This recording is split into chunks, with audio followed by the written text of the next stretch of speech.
guys, it's Alice, and today it's time to wrap up the books I read in the last part of March. Now, I've got quite a lot of books to talk about because I've obviously been staying home a lot, and the first one is Woven in Moonlight by Isabel Ibanez. This is a YA fantasy novel, and it's inspired by Bolivian history and culture, and it's set in this world of magic and conflict, and we meet this young woman who works as the decoy of the last remaining royal of her people, and when the usurper king demands that this princess marry him, they send the decoy instead, and she is determined to use this as an opportunity to bring her own people back to freedom and power. This was a quick and pretty engrossing read, and I usually don't read whole books in like 1 or 2 sittings, but I did with this one, probably because it's very easy to read. There are a lot of things I really liked about this. I think the world it's set in is amazing, and I love how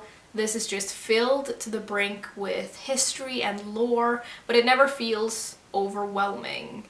I also love the magic in this. Like, the main character's magic ability is that she can weave moonlight into tapestries, and I loved reading about that. And other characters have other abilities that were really cool as well. And then, this is maybe a weird thing to say, but there's a lot of food in this book and like descriptions of food, and for some reason I loved reading about that. It is well written in a lot of ways, especially in its descriptions of places, and I think it's overall quite a well-paced story. It's very easy to read, and there's obviously something compelling about this, seeing as I could read it so fast, and there are a lot of themes in this that I think are really interesting. Now, I've read quite a lot of reviews where people have said that they fell in love with the characters in this, and that did not happen for me at all.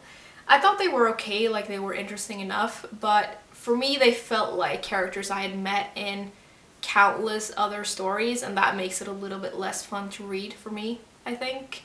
I also think that the plot is very predictable, and then sometimes there are parts of the dialogue in this that for me felt kind of off. I did really enjoy this though, so I gave it a 3 out of 5 stars, and I think that if you like YA fantasy, this is a great book to read. The second book that I read was The Prime of Miss Dolly Green by E.V. Hart.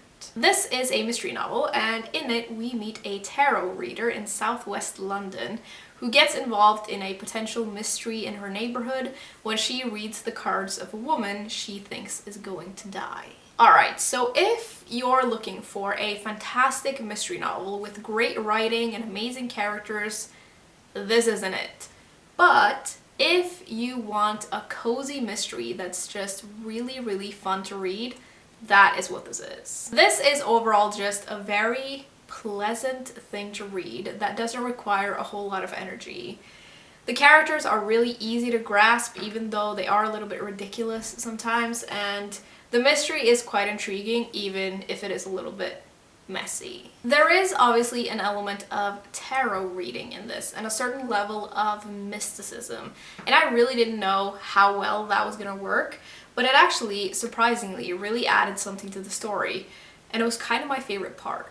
Overall, this was just very enjoyable, and it has a little bit of humor in it, and it was just really fun to read. And I gave it a 3 out of 5 stars, although objectively, it might be more of like a 2-star read, but I just enjoyed it so much that I bumped it up to 3. Next, I read Gulburet by Camilla Lackberg.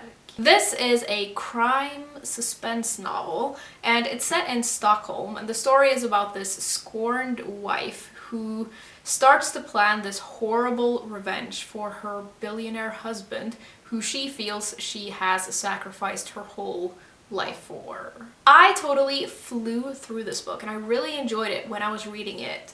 But in retrospect, there are quite a lot of things about this story that I have very conflicting feelings about, and I have a lot of thoughts about it. So we see this whole story from the perspective of the main character, who starts off as a wife who is just begging her husband to love her, and then throughout the story, we see her transform into something completely different.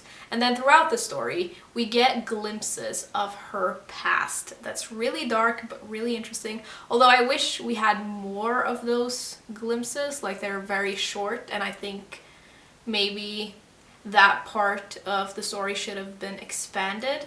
But overall, the main character is very complicated and complex, and there's always something interesting about that. I quite liked the setting of this, and I think the book explores a lot of themes that are really interesting, and there is something really compelling about a woman seeking revenge, I think. There's also a really strong female friendship in this book, and I loved that. Now, I generally quite enjoy reading about sort of unlikable characters, and I really don't want to give anything away, but there are parts in the story where the main character would do something so horrible and it's literally never addressed. I just felt like sometimes the way that she acted was really confusing and contradictory, and sometimes people are like that, but it just didn't really feel that realistic to me. And then there's like, she gets away with all kinds of shit and no one really questions her about it, and I thought that was kind of odd. There is also a plot twist in the very, very last sentence of this book, and I thought that was kind of a cool twist, but when I think about it, that literally came out of nowhere. Like, there was no build up to it and no explanation for it. So I don't really know what was up with that. So yeah, overall, an interesting novel and quite thought-provoking, and I gave it a 3 out of 5 stars. This isn't out in English until this summer, but if any of you guys are Swedish or Norwegian and you have read this, what did you think of it? After that, I picked up They Were Sisters by Dorothy Whipple. This is classic fiction, and it's set in England, mostly in the years between the 2 world wars, and we meet 3 sisters and follow their lives as they marry 3 very different men. Now, Dorothy Whipple never disappoints me. Like, I always enjoy her books, but this is the best one that I've read by her. The story focuses on these 3 sisters and the relationship between them, and we see how their relationships and they themselves alter throughout their marriages. And I loved the characters in this. Like, I love the way Dorothy Whipple writes characters. They always feel so well-rounded, and they feel like real people, and they're sort of average in so many ways, but they're still so interesting somehow. Like, I just love the way she writes characters. I also love the writing in this and the different settings that we get to see, and even though it's quite a chunky book, it never felt long to me, and I feel like it's a very readable writing style, and I would have literally devoured this in like 1 or 2 sittings had I not decided to sort of take it easy and sort of savor it a little bit, because I just wanted this book to last for ages. I really like how this story explores different types of relationships between sisters and also different types of marriages, both good and bad. And this does discuss domestic abuse, and it does so in a way that I was surprised by, because very often in classic novels, that kind of stuff is sort of kept very vague and sort of veiled, but it's not in this.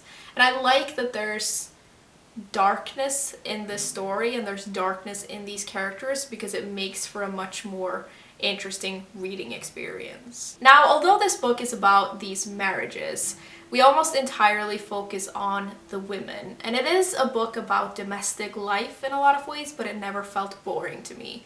So if you like classic novels and you like following female characters in sort of their everyday life, I would absolutely recommend this, and I gave it a 5 out of 5 stars. Second to last, I read Sheets by Brenna Thumbler. This is a graphic novel, and in it we meet a lonely 13-year-old girl who is in charge of her family's laundry business. And we also meet the ghost of a young boy, and the story is about what happens when their worlds collide. This was a sweet and enjoyable read, and I especially love the artwork in this. There is so much detail to it, and I love the color palette. And I like how sometimes there's a lot of art without any text, because it sort of gives the art space to sort of speak for itself, I guess. And then sometimes there are like full page spreads of art, and I love that.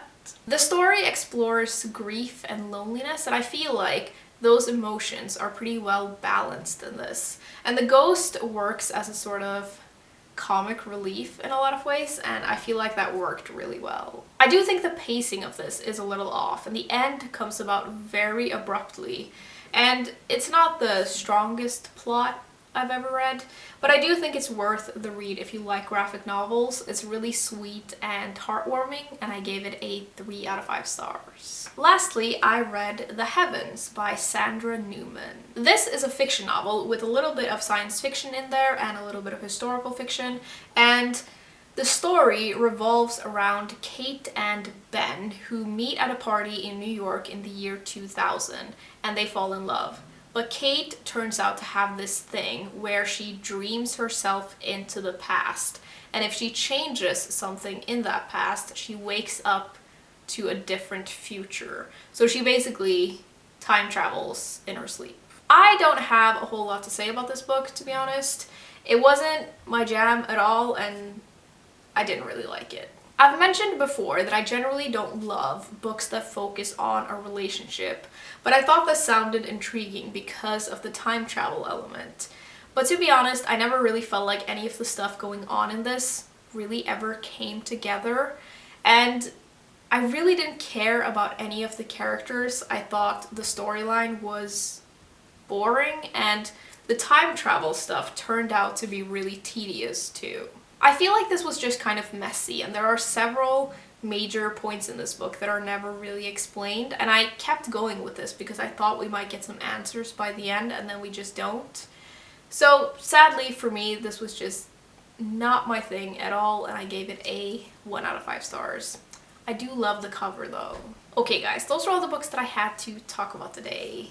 I'd love to know what you have been reading lately, and I will see you soon. Bye!